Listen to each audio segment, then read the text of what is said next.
This is Candler again, reporting live with Wheel of News Channel 8. I've got with me Gareth Anthony, and he's got some fascinating news for us tonight. Yes, I do, Candler. I have solved the problem of climate change. You have? Yes. That is astounding. And how will we go about doing this? With a bowl.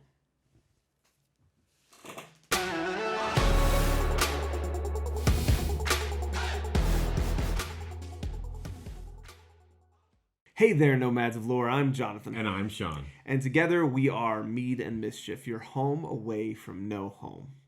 Today we are going to do a video that has been coming for a really long time. Because he's in the slog. Yeah, it's so slow. Yeah. Book 8 of the Wheel of Time, The Path of Daggers. Super excited to get this out to y'all. If you've read this far, we know you've probably read this far, and if you have, you know what's coming, but we're going to give you a little quick summary of some things, and then we're going to talk about what we... Highlights. Yeah, some highlights. Important-ish things. That's right. And then we're going to talk about what we did like and what was not so great about this book. Like Jonathan said, we're not going to do a full summary of this one. You've already read the book, probably. And we're not even going to talk about necessarily everything in this book. As I kind of said, where it's foreshadowing some of the end of the video, this is well in the slog. I've actually seen some content creators at this point kind of stop making reviews until like book 11. We could totally do the same thing. There's a lot. It's just really slow right now. But we wanted to point out a few things that have some bearing on the future. We're not doing major analysis. We'll do a little bit at the end, talking about Rand in particular. But we're going to kind of go through a few things that are kind of important. The first thing that we wanted to mention is that Avienda, early in the book, she goes to I can't remember the verbiage. What does it say? Oh, yeah. No, it was exactly what I was thinking. It just didn't seem right in my head. She goes to unravel a weave, basically undo a weave that's there. And the Aes Sedai around her like freak out and they're like, no, you can't do that. That's not a good idea. And she's like, whatever. The Aiel have been doing that for a long time. It's no big deal, no problem. So she goes and she undoes this weave, and nothing bad happens. It was a portal, right? It was a portal. And so she does it, and she does it fine. Then later, in a similar situation where Shan-Chan are trying to chase him down, Elaine's like, okay, I'm going to do this too, because I saw Avienda do it. And so she goes to undo the portal, and it's not as easy as she thought. And the other Aes Sedai were right, and it is a dangerous thing because she loses control of it, and it explodes. And because plot armor, nobody with them dies, but a bunch of Shan-Chan die on the other side of this portal. And so we learn about unraveling weaves. That's really the other than some comedic. That's the comedic thing. That's the key. Yeah, like you said, key element. The key element. That's right. We're several videos in at this point. We're starting to unravel our own weaves, weaves or words or something else. Yeah.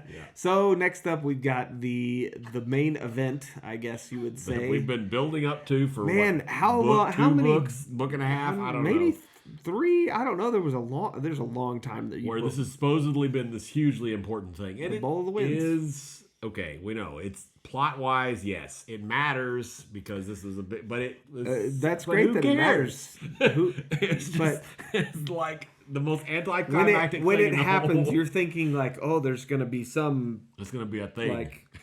The Dark One's gonna come out or something, right? Like something insane. And no, they use the Bowl of the Winds, yay! Yeah, to solve. And so now warming. there's some winter and some rain and things. Weather goes back to normal, which again we get it, and don't. I mean, you can if you want to, but I mean, don't roast us in the comments. We know that it does matter. Yes, it's not like we're saying that didn't matter and didn't need to happen. It just there was this huge buildup. This has been this underlying thing that's going to happen, and then it happens, and we get a circle of women and do it, channeling or whatever, and that's interesting, I guess. Yeah, I mean, whatever. I guess. Yeah. We do also get to spend some time with Perrin in this book, and both of us really like Perrin, and we haven't seen, even in this book, really, but we haven't seen a ton of good Perrin content and stuff, and so we do get to see a little bit of Perrin, and some of the coolest stuff is yet to come, but Perrin, the most important thing is his band of merry men is growing and is not so merry because he, of course, has gone on this mission for Rand to get Masema the prophet and bring him to Rand. And we've already seen Masema, and he was kind of bonkers the first time we saw him and a little bit crazy, and now when we see him again, he has gone off the wall bonkers and he's freaking out about anybody who can channel. Exactly. And of course the Perrin's got not only Aes Sedai, but he's got some male channelers with him. Oh my gosh, don't let Masema, oh no. Yeah, don't let Masema find out, because he'll go nuts. So they kind of have a standoffish thing, and Perrin's like, you got to come with me to get Rand, and I guess because it's Rand, and that's who Masema's Rand, is about. He basically is like, okay, yeah, let's go. And so then he loads up his army, and they head on. And also, another person joins Perrin's crew. It's Elias, right, who was one of the first interesting, I almost said non-benders. I've been watching a lot of Avatar content here lately, but non-magic user people that's got... Non-channelers. Non-channelers that has some interest in the books here. So he's back. Doesn't really do anything in this book, but he's back with Perrin. Kind of Perrin's mentor almost a little bit. He's kind of becoming his... Well, he was at the beginning too, kind of. Because they have similarities, of course. The wolf speaking stuff. So that was important to say. I was going to say something else, right? Oh, yeah. So along the way, Perrin also kind of sort of becomes the ruler of Gildan. The queen of Gildan is like, here, have my kingdom, and he's like, no, I don't want your kingdom, and she's like, no, take it. Yeah, no, take it, and he's like, well, okay, I guess, but you rule it. And she's like, okay, I guess. And so I don't know if either of them really wanted to rule it, but so he kind of is the king of Gildan now, kind of. And then we have Fael, his lovely little wife, I guess at this point, right? Yeah, lovely little wife who gets trapped at the end, at the very end of the book. She gets trapped and captured and stripped down all her clothes, and all kinds of bad things happening, and what's going through her mind. She's starting to freak out. Yeah, by the Shido. Starting to freak out. And the first real big thing that comes to mind, first thing is somebody needs to let Perrin know that the Shido are here and they've got us. And then the second thing that comes to mind is, oh crap, the only person I don't see that didn't get captured is Berylane. Oh my gosh. Berylaine's going to go to him and make him fall in love with her, and it's going to be terrible. Oh, no. Anyway, it's not what's going to happen, but that's what she thinks. That's what you think. You never know. It's not going to happen. In this book, we also spend some time at the White Tower, Elida's White Tower. And so Elida is of course, kind of crazy. And very much so. Everybody knows it at this point, and we see that including clear. A lot of the Aes Sedai around her. That's exactly right. And because of that, and because of other because of all this turmoil, the White Tower is a mess, and there's all kinds of undercurrents of power struggles. Of course, Elida has totally disbanded an entire Aja. That's happened. All this, it's all gone to pot, and it's just a huge mess. And there's all these huge power struggles. We're gonna talk more about that at the end, probably at least a little bit. But we spend enough time to know that it's not pretty. She's trying to keep everything. Oh yeah, it's all fine. It's all okay. It's all almost reminds you of like 1984, or whatever, Big Brother controlling everything, the narrative, and trying to take control of all the things. So another little part. It's a very small part, but it's pretty. It was actually pretty big to me, at least. Impactful. Yeah, impactful. Logain and a few other Ashaman actually find and capture several Aes Sedai from the White Tower. The Aes Sedai, weren't they like trying to attack the Black Yeah, they were headed to Tower or the Black something, Tower or to who attack, knows? and the Asha'man Unclear what they're find doing. them and capture them, and of course Rand has said nobody kill any Aes Sedai, so they don't kill any of them, but they capture them. And Logain is among these Asha'man, and he actually bonds one of the Aes Sedai. And up till this point, at least from my memory, up till this point, that's never been a thing. So it's really cool to see that bonding in the reverse way is also possible. Obviously, now that there are men that can channel, and it's cool to see what's going to happen with bonding being more of a two-way street with both channelers on both sides, seeing what that does and what that makes them capable of.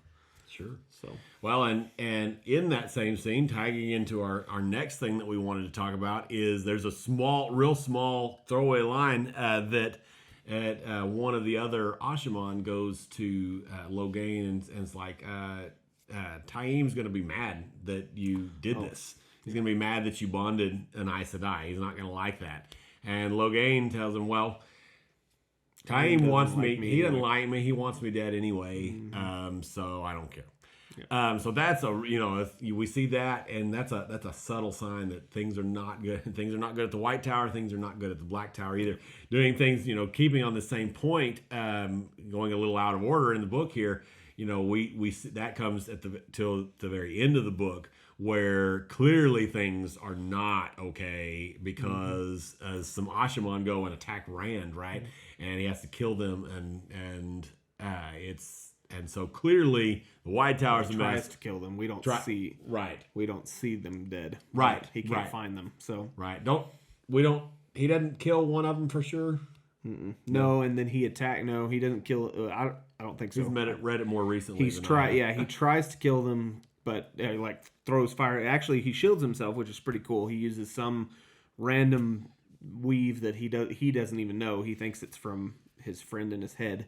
That's basically a shield, and after he does that, then he actually throws fire at them to try to kill them. But then he all of a sudden can't find them.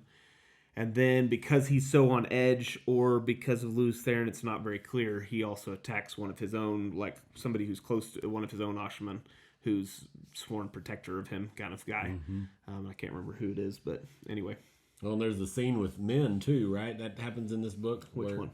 Where there's an Asha'man that's like protecting her or something. Yeah. Well, he does right before he leaves to go find these guys, because they blow up his room.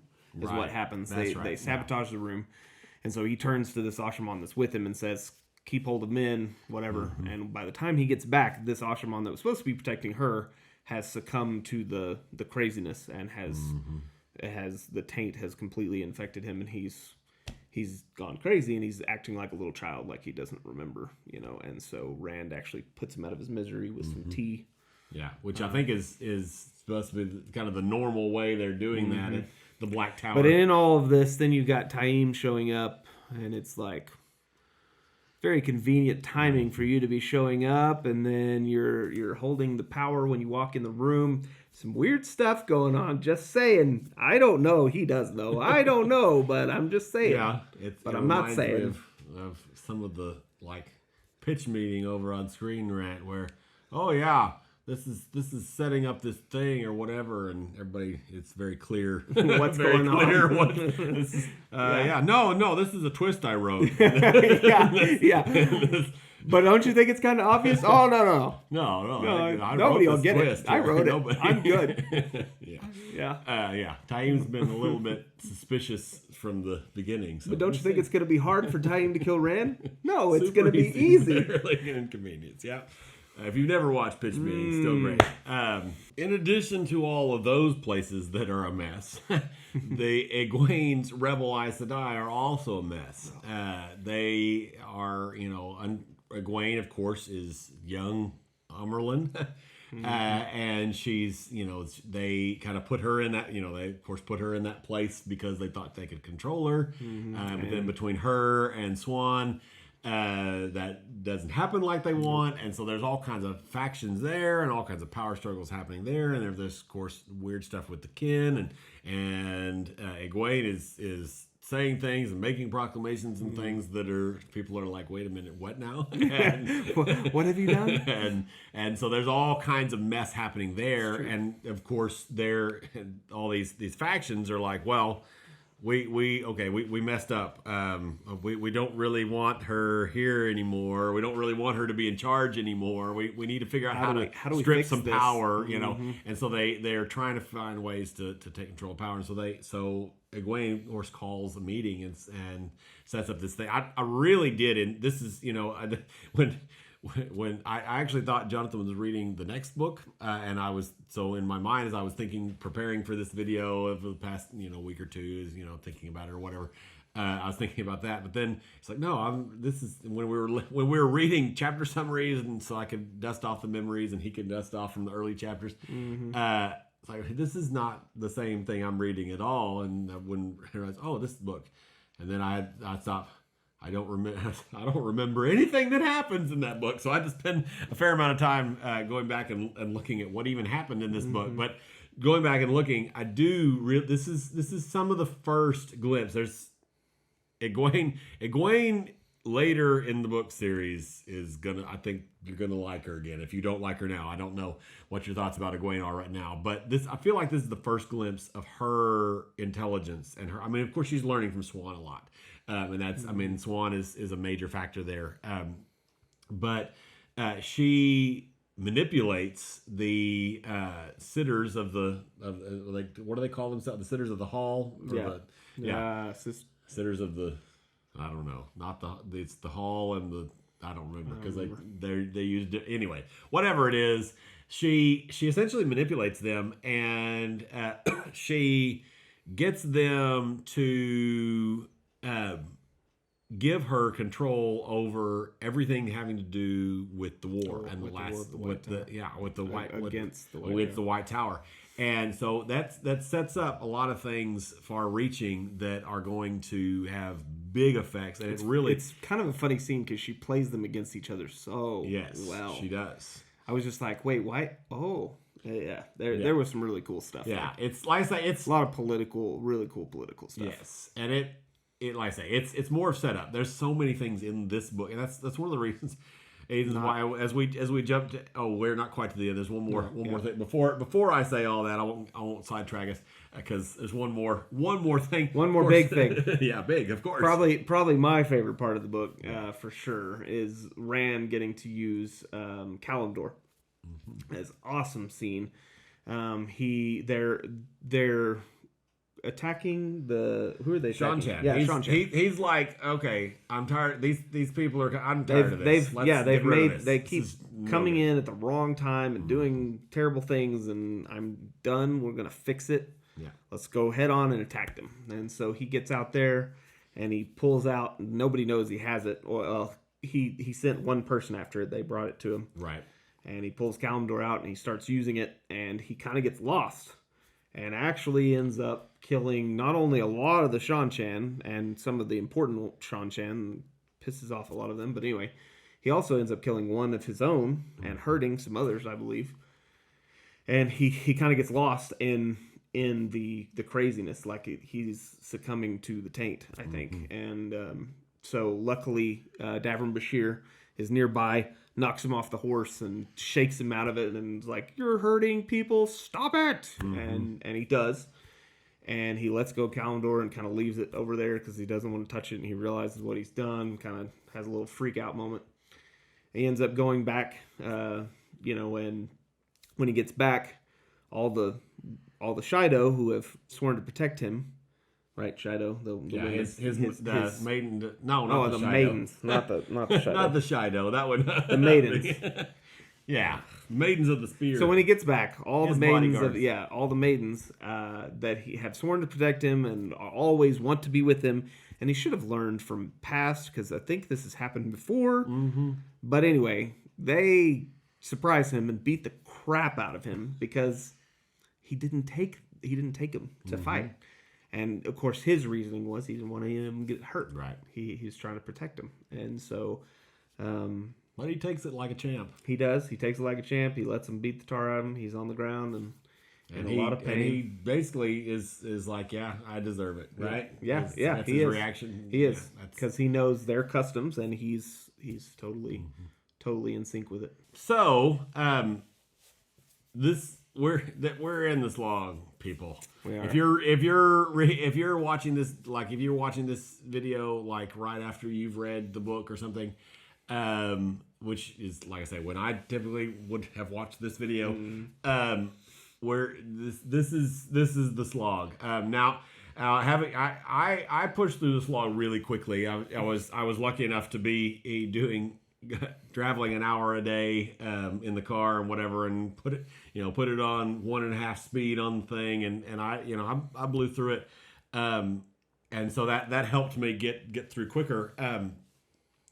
It's just so slow. This whole book, and as I was looking back at chapter reviews and other people's summaries and looking at what was in this book, there's so much that's set up. And it doesn't help, and we've mentioned this at least 3 times in this video, but it doesn't. The stupid Bowl of the Winds does not help at all.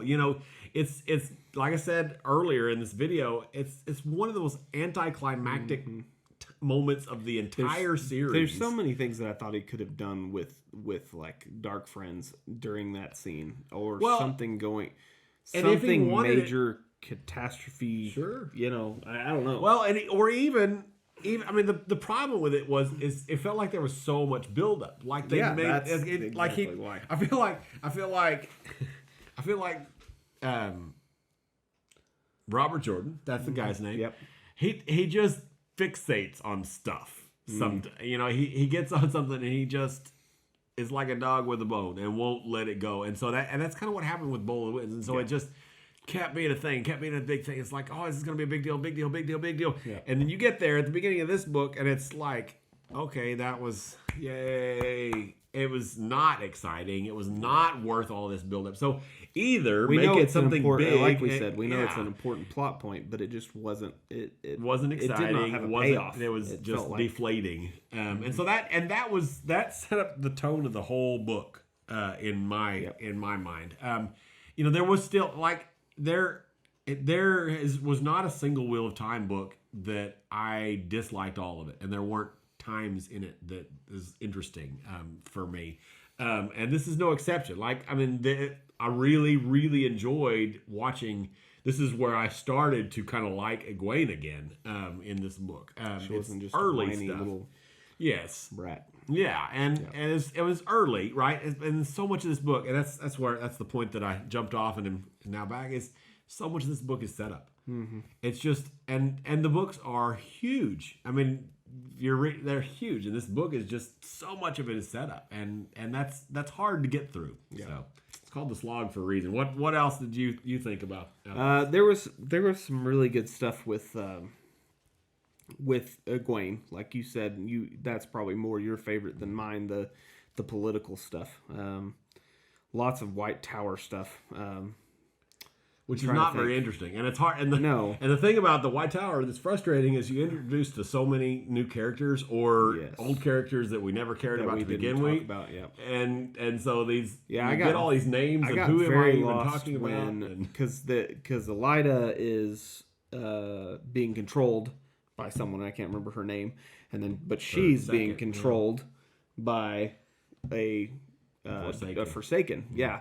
And so you've got this 3-tiered thing, and it was almost like all of that was like real. I don't know. I feel like the Forsaken stuff needs to be a lot more forefront or a lot more evident, and it just felt like it was kind of pushed to the side.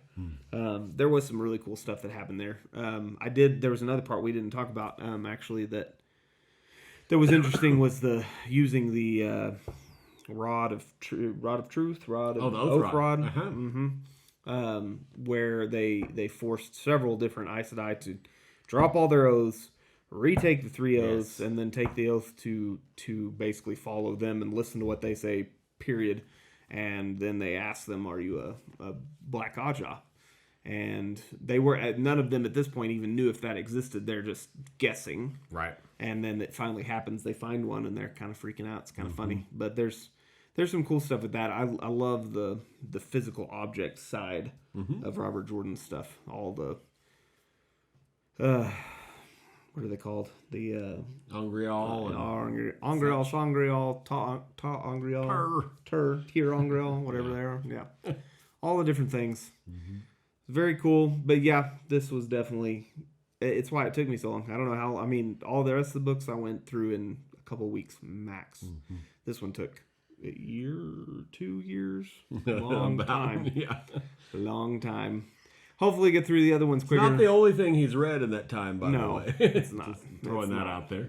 This has just been one of those things of like, I really want to listen to this. No, but I need to. So if you're just a word, I've said this to him several times, but if you're in the same boat as him and you did just finish Path of Daggers and you're about to start or have started Winter's Heart. Yeah. In my humble opinion, most of the book is just as slow as this one, but the ending is worth it. It's got one of the best endings in a while, in my opinion. If it doesn't have a good ending, then if he doesn't like it, then if you don't like it, then there it is. And the ending of this, it's worth it, folks. Once you get to about book 11, So we got one more slow one too after 9. Well, a lot of people consider Crossroads of Twilight to be the worst book of the series. I don't actually agree. I'd probably put this one.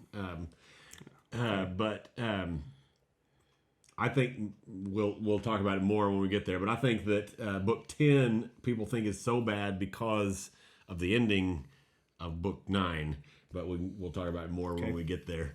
Hope you guys enjoyed the video. Hope you enjoyed it better than you liked that book. If you love the book, tell us what all you liked about it. Yeah. Please. Yeah. Explain why the Bull Winds was not boring and it was the most awesome thing you've ever seen, because I would like to know. Yep. Absolutely. Otherwise, we'll talk to you on the flip side. Absolutely. Like, comment, subscribe. Yes. See you later. Hey there, nomads of lore. What's that face? Chandler Gain? Good God. You forgot my name? I'm here with my good friend. Gareth Fox. Oh, gosh. News of Wheel of News. Chandler Gain reporting. News at night. News in the spine.